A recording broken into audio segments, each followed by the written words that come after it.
This is the Volleyball Coaching Wizards Podcast, covering everything coaching, motivated and inspired by interviews and conversations with some of the world's great volleyball coaches. To learn more about the project, visit volleyballcoachingwizards.com. Now here are your hosts, John Foreman and Mark Lebedew. Welcome to episode 20 of the podcast. This time we feature a clip from the Arnie Ball interview where he talks about whether or not he uses A team versus B team, first team versus second team, scrimmages and gameplay in his practices. This is something that Mark and I discussed in Mark's interview, so a little bit of that will come back here, and I think we go a bit further and expand the discussion. So hopefully you get some interesting thoughts and ideas for what you might want to do with your own team. As a reminder, now that we're up on iTunes, we'd appreciate it if you would go over there and give us a rating so we can let people know all over the world that, we're providing good information and hopefully good value to you. All right, on with the podcast. In your training, when you were scrimmaging, when you were doing 6v6, were you doing A team versus B team, or did you mix the squad more? I did both. I thought it was very important that our better players play against better players. And then, of course, you got to put your team together, so you got to spend some time doing that. But I did a lot of handicapping our A team, I guess you would say. Make it very difficult for them to win, and if they lost, I ran their butts for a couple seconds afterwards. And so I really did a combination of both, and it was just kind of a matter of what we felt we needed that day or maybe that week in regards to whether it was on the offense or the defense. Our good left side, we're going to face this big block the next match, and so we put our better blockers against our good left side, and they can play against that better block. Okay, this whole A side B side question is something that we've asked a lot of the coaches along the way, and the approaches vary. I know when you and I talked to Mark, you were primarily in favor of not going A side, B side, at least most of the time. And I just got off an interview with Ryan, who interestingly talked about how for most of the high school season, because he's a high school and club coach, he would not go A side, B side. He would only do it late in the season when they were getting into playoff time and having to prepare for specific opponents and wanting to be more opponent objectives. But even in that case, it kind of depended on the composition of his team. Yep. I think it's a really interesting point because there are maybe two sides to it if you want to look at it that way. And the first one that we all know, that every coach knows, that maybe every spectator knows, is that the more that any group of players play together, the better they get at playing together. It's the same as any other kind of repetition. So if you want to have a really well-functioning team at the end of the season, the best way to have a well-functioning team on the court, is to choose your 7 people and in the first training session of the year, and you play with that group of 7 until the end of the season, and that will be the maximum level that they can play together because they get all of those repetitions, they get all of that understanding of each other, all of the unspoken, intuitive things that come along with that. That's on one side. On the other side, though, if you do that, you create a big well, you don't necessarily create a rift in your team, but you create the conditions that lead to a rift. And you split your team into 2. You make it clear that one group is better than the other, and it brings on a lot of potentially brings on a lot of problems. That's one part of that side. And the other part of that side is that there's no guarantee that all the players will be fit or will be sick one day or has car doesn't start on the way to one game. So if you do the first one, if you play everybody together for the whole length of time, then you take a risk that nothing bad will happen in the course of the whole season. So my approach is more on the, as you intimated, is more on the second part of it. So I want to have 12 guys that feel involved in the process, 12 or 14 guys that feel involved in the group, that feel they're making a contribution. I can't split playing time. I wouldn't want to necessarily either. But if everybody has a chance to play with the first setter, to play with the first libero, all of those things, then they're more engaged in practice from a day-to-day point of view. And the second one is that there's no season where nothing goes wrong. So there's always an important match where you have a guy who's injured or who steps on someone's ankle, or our season is in the winter, so there's always 4 guys that get sick during the season, and you'll lose a couple of games that way as well. So I like to have everybody A, engaged, and B, prepared for the moment that they will have to play. Okay, now, when you were at Berlin, you obviously had this situation where in any given match, it probably didn't matter a heck of a lot which set of guys you put out on the court, because you were, aside from one, maybe 2 or 3 teams on any given night, you were a dominant team in the league, and you were going to be comfortable about winning those matches, and you were basically going toward playoffs. Comfortable is not the correct adjective there. Okay, how about the expectations were that you would win those matches regardless of who you put on the court, just because of the talent advantage. Now, this year in Poland, you've been leading a team that's mid-table. So a different scenario. Has that impacted at all how you look at the A team, B team thing in training? In training, not at all. Not at all. You're absolutely right. In Berlin, the way that our team was and the league was, we could, with almost any combination of players, win, let's say 80% of the games, and I use that opportunity to keep players involved, to keep them engaged, to keep them fit, also to rest guys. We played a lot of matches. We were generally playing twice a week, so that was part of the season management.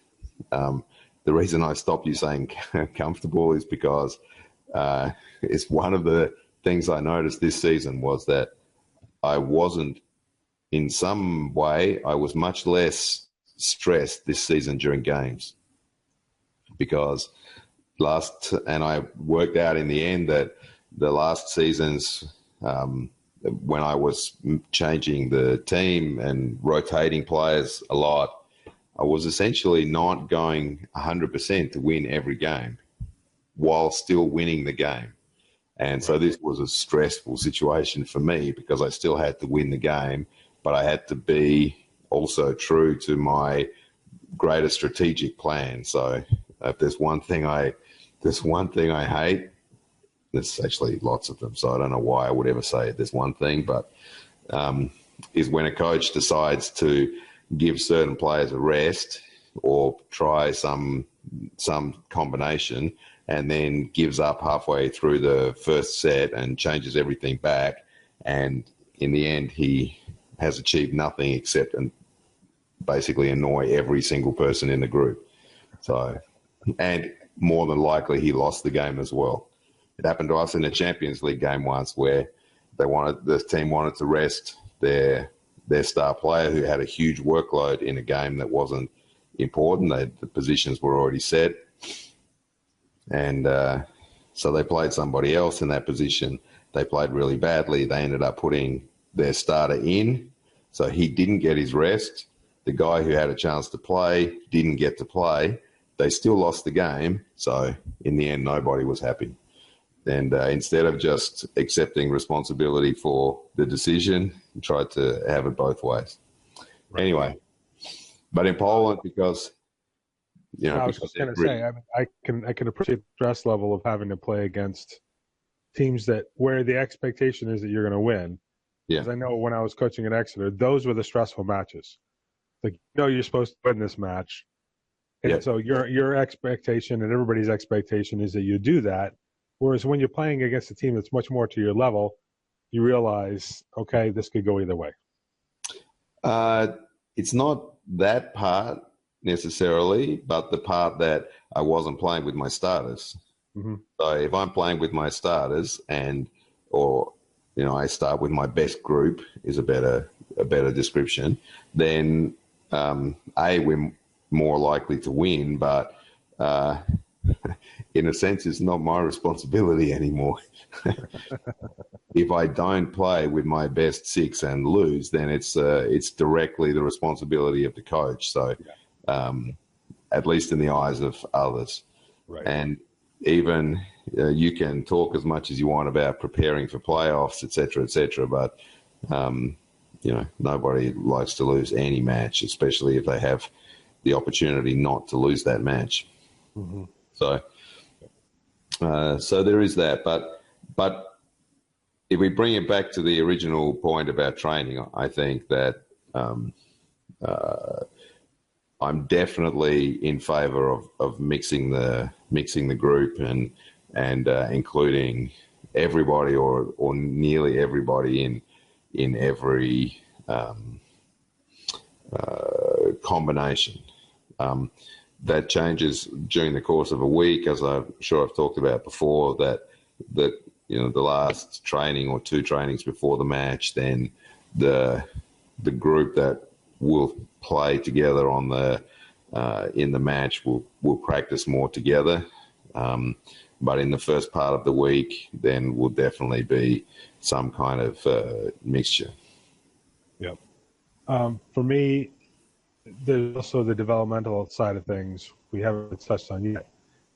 But and this is what Ryan Mitchell gets at in his discussion of it, is that he's looking at it developmentally through the course of the season, up to the time of playoffs when now you got to get serious and you got to be focused on your opponent. And he wants obviously the less experienced players. In his case, he's looking at he might have a squad that's his starters are primarily seniors and juniors, but he may have some sophomores or freshmen in there mixed in. And so obviously he wants to be bringing them along in their development through the process, and that's aided by them getting a chance to play with the better players. Yes. And in my case, when I was coaching at Exeter, and we were literally running two squads out of one training group because the top group will play in Division I and the bottom group will play in Division II. I still had that developmental requirement of bringing the kids along, especially since I had a certain core group that was first team and a certain core group that was second team, but then this middle that was kind of a swing group that, almost on a week-to-week basis, decided who was going to be in the D1 side and who was going to be in the D2 side. For me, in that case, it was especially in the middle. And I had to work them all together. But like you talked about, I favored working them in an integrated fashion and not in two separate groups. And even doing that, to bring up your point about divisions in the squad, I still ran into an issue with one of the players in the first team, developing an attitude that the first team is better than the second team, which was so fun to deal with.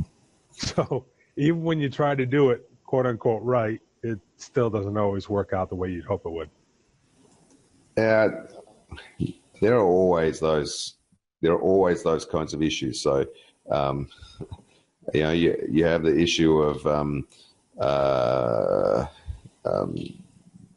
the starters, for example, not getting to practice enough together.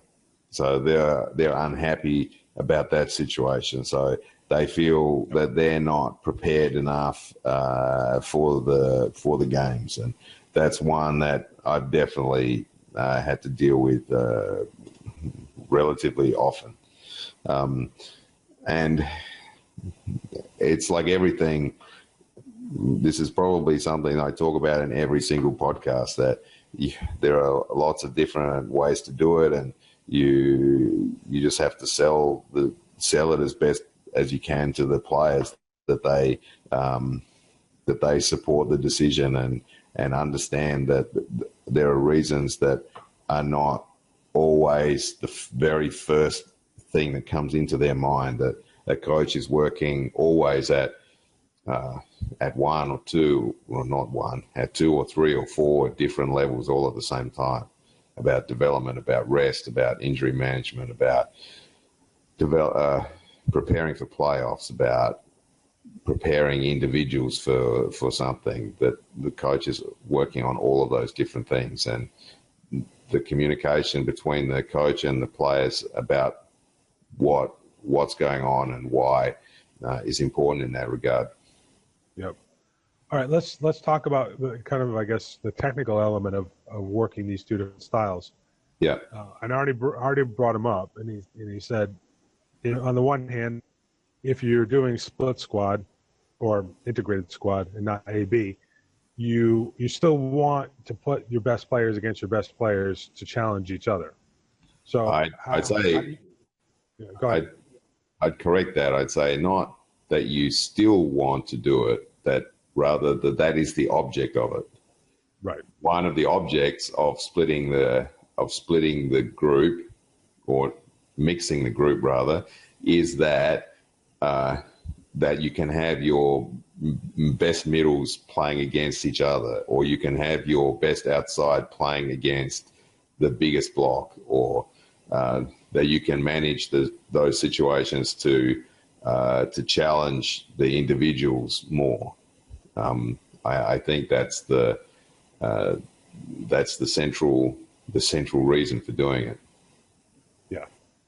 Yeah. It was a constant thing for me when I was coaching in Sweden, and I didn't have the numbers to do A side, B side most of the time. So I had to do, when you're only doing 8 to 10 players, you gotta get creative with things. But a lot of what I did was I had my 3 strong American players, who all ended up being in the team of the year. And you have to find ways to try to challenge them. And in my case, that meant having my setter, who was a good blocker, going up against my American outside hitter. Whereas the other matchup I would do would be my Swedish opposite against my Swedish outside hitter, because they had similar things that they needed to work on and could do that against each other. It just is and Arnie kind of talked about it. It's what's your priority, what are you looking to work on, and how can you do that?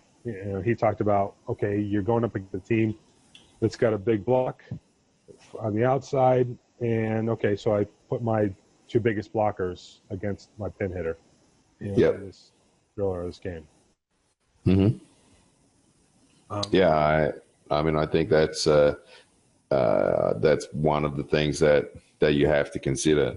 I don't remember the actual mechanics of the drill, but I remember seeing a clinic from Terry Liskevich that maybe 20 years ago now, more than 20 years ago. And it was some kind of snake drill where the starters, he rotated the groups so that the starters were in the front court against each other. And the second 6 was in the front court against each other, so that he managed that situation in that way. So there are lots of ways. There are lots of ways to do it, and you just have to be clear in every moment, in every part of the season, every part of the week, every part of the training, what your actual goal is for that given day. And then flipping it around, when you are doing A versus B, what sorts of things do you do to try to maintain a competitive balance? Competitive balance is important because if I'm competing in any drill, I want the score to be close.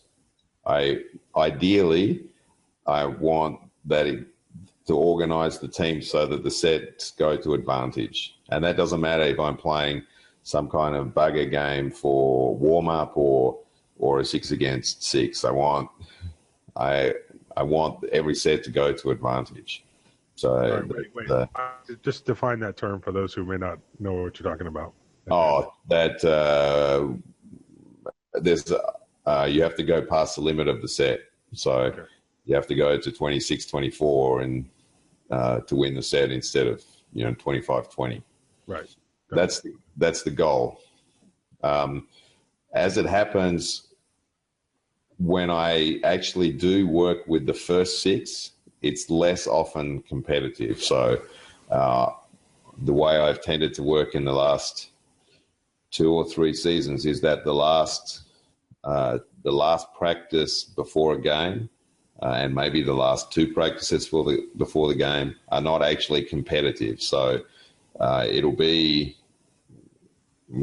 nearly everything I do is 6 against 6, but it's 6 against 6 with some control, some extra ball, some 2 extra balls, whatever the deal is, but without scoring. And that's one way to overcome the imbalance that you normally have with A and B sides. What Arnie talked about with handicapping, I did that. I also did that a couple of times this year. I think is also a good thing to do sometimes. And by handicapping, I mean having different scoring for the different sides. So normally, the way I've done it is that the A team, the first 6, would have to make 1 extra ball than the second 6. So if it's 1 plus 2 for the first 6, it's just 1 plus 1 for the second 6, or something along those lines. Right. Yeah. The other thing that is useful in that perspective is doing something related to bonus points or how points are scored. Yeah. And making it different for each team based on ideally whatever developmental needs you want to be working on for the groups. Mm-hmm. So you can have a standard scoring for the first team and have some alternate type of scoring for the second team. Yeah. I remember coaching a situation where I had just I think it was 8 or 10 players or whatever it was, but it was a very clear split between older, more experienced players and younger, like teenage type players. And I basically decided that they were going to play against each other. And the handicap was going to be, to use your term and Arnie's term, that the more mature team could only score on kills. So they could only attack and score, which, allowed the younger kids to be more aggressive because they didn't have to worry about making mistakes. And it ended up being a really competitive game in the end. That I think for a while the older players were losing by several points. Yeah. But it's interesting that the dynamics that come out of that, and it's something you do need to be aware of because, kind of as Vital talked about in his one of his clips was. Sometimes things don't go the way you expected, and that can be negative and be positive. Yeah. So you do not need to try to think about what the players are going to actually do versus what your intentions were. And an example of that was we were doing, I don't think this term has necessarily reached European shores yet, but we were doing a variation on Don't Drop the Baby, which is, I know your Berlin team did something along this lines where they had a beanbag or a ball or whatever, and you have to toss it to your partner before you play a ball. That's what it is. Okay, got it. Yeah. That's at the club level over here they call it Don't Drop the Baby. Yeah. Well, we were doing it with the Midwestern team a couple weeks ago, and they very quickly developed a strategy of one player is going to hold the ball and the other player, the partner, is going to run around and play all the other balls. Yep. We're like, well, that's not exactly what we're trying to get to. Note to self: don't do that again in that way. But so it's just something that you have to keep an eye on. I think specifically to that point, I always try to encourage my team to find the best solution to a problem. Right. So what I've always said, and especially when I had junior teams, we used to talk about this a lot. I said, I want you to figure out the easiest, the fastest way to win whatever the game is. And it doesn't have to be within necessarily volleyball rules. If I don't make a rule, any particular rule, then you are well within your rights then to take advantage of it. So if I don't say that you have to hit under the net, but you can hit under the net and win the point, then that's what you should do. And then it's incumbent on me to change the rule for the next one. Right. Yeah. I've always kind of had the phrase "beat the drill." Yeah, absolutely. It's kind of the objective, and it's basically, to use the more scientific term, it's guided discovery. Yeah. You just got to make sure that your guidance is, going along the lines of what you're actually trying to get them to do. Mm-hmm. Not just, letting them go off on wild tangents, like you said, like hitting under the net. I let them do it once. If you can do that once, or sometimes it's an advantage to make an error in a particular, the way a drill's structured, particularly if the coach isn't paying attention. But if only one side, if you need to score in a particular way, and you I can't think of an example right off the top of my head, other than that it happens at least twice a year that some moment there's an advantage to making an error. Okay. And then you just have to stop that advantage. Right. Okay, new rule. Yeah. All right. We're winding down on time, so let's try to wind it back to what Arnie was talking about. Any final thoughts or observations, comments? I think that it's one of the central parts of training philosophy or of a coach, how he manages or she manages the situation with starters and non-starters, and you have to have a plan, have an idea beforehand how you want that to work. And in lots of things, there's the trade-off. You trade off cohesion of one group for greater engagement from the whole group. So, and then in different moments, you have to understand where you are along that continuum and where you have to go. Right. And realize that your situation may vary, not just from year to year, but even over the course of the season. Day to day, week to month. Right. Okay, we'll wrap it there. Fantastic. Thanks for listening. We hope you enjoyed this episode. For show notes and more, visit volleyballcoachingwizards.com/podcast. Got an idea for a future episode or want to ask a question? Send an email to podcast@volleyballcoachingwizards.com.